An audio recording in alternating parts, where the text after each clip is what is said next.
Hello and welcome to this first part of a series of recorded walkthroughs of the United Kingdom Terminology Centre's Data Migration and Analytics Workbench.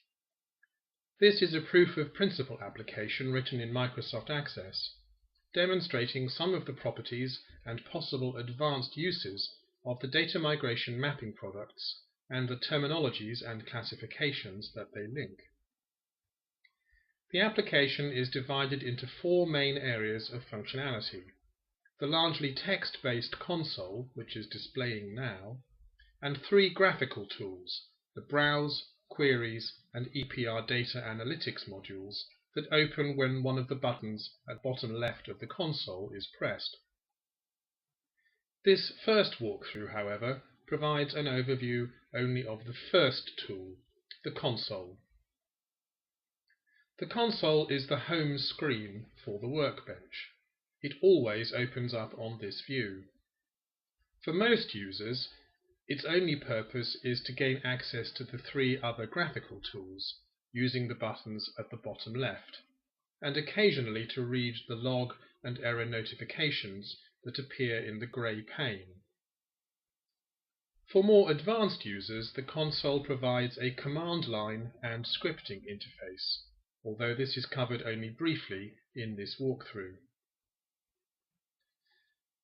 The console interface is clearly divided into two main sections: an upper grey pane, which will contain the transcript output of commands executed in the lower white pane, as well as a transcript of commands and error notifications generated by the graphical tools. Two buttons at the upper right of the grey screen can be used to increase and decrease the font size to improbably large and improbably small, and somewhere more useful in between. The magnifying glass icon toggles the interface between three configurations of the two panes: the current configuration, in which the grey results output pane is larger, a middle configuration where the scripting pane and the results pane are broadly the same size, and a third configuration where the results pane is very much smaller.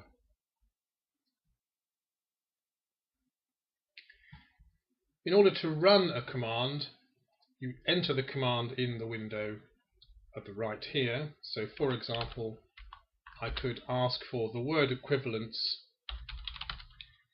of liver, press the run, and the result will appear in the pane above. On this occasion, it's telling me that the word hepatic is known to be a word equivalent adjectival form of liver. The clear button underneath will clear the upper grey display, and the import button, which is usually greyed out, can be used in distributions where the data is not preloaded.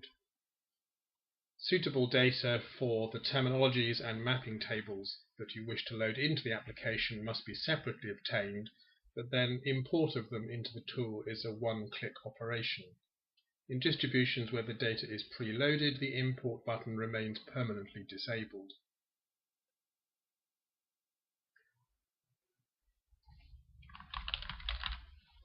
When the application first starts up, it always displays the information showing now, which may be of interest to all users, expert and novice. This information tells the user which data sources are loaded within the application. Because this is a UK-centric application, the Data Migration and Analytics Workbench usually contains the read codes, 5-byte read version 2, clinical terms version 3, and SNOMED CT, as well as from the classification side ICD-10 and OPCS. The green writing is telling us which versions of each of those terminologies or classifications are loaded. So in this particular example, we have the April 2014 releases of 5-byte read and also clinical terms version 3, and we have the April UK edition of SNOMED which comprises the January 2014 release of the International Edition from the IHD SDO and the April 2014 releases of the UK Clinical and UK Drug extensions for SNOMED. These three components combine to make the UK edition. And from this combined resource, the application has also computed a transitive closure table and a query table, whose purpose will be demonstrated in later parts of the walkthroughs. There's also a computed lexicon in which all 100,000 individual word tokens found in any SNOMED description have been identified, and all descriptions indexed according to which tokens they contain. And there's also a large number of word equivalent tables. In addition to the 3 terminologies and 2 classifications, the application also has a number of mapping tables that link the other 5 artifacts together. There are 6 mapping tables between the 3 terminologies, 1 in each possible direction. So for example, there is a clinical terms version 3 to 5-byte read version 2 map, and this version is the April 2014 version of that map. There's also a SNOMED to clinical terms version 3 map, also dated the April 2014 release. The links between SNOMED and the 2 classifications, ICD and OPCS, are obtained by loading the mapping products contained within the RF1 release of the UK edition, and the OPCS map currently loaded in this version is the April 2014 release, whereas the ICD map is a little older, the 2012 April release.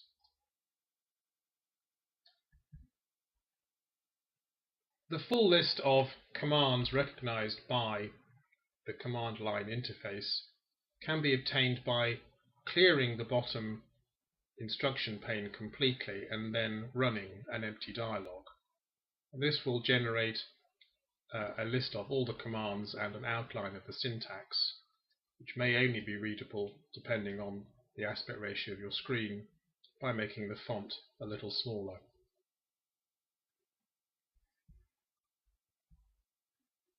As can be seen from the example here, more than one line can be evaluated simultaneously. So for example, I could type clear to clear the screen. I'll ask for a list of files in the queries directory that match a particular pattern. I'll ask for the versioning information that we had before. I'll echo some kind of progress string that I might use in a much longer script to identify some stage in the execution. I can put non-evaluatable comments in, and any other series of instructions from the list shown at the top. And if I evaluate this, we get that kind of output. And that concludes this first part of the series of walkthroughs. Thank you for listening.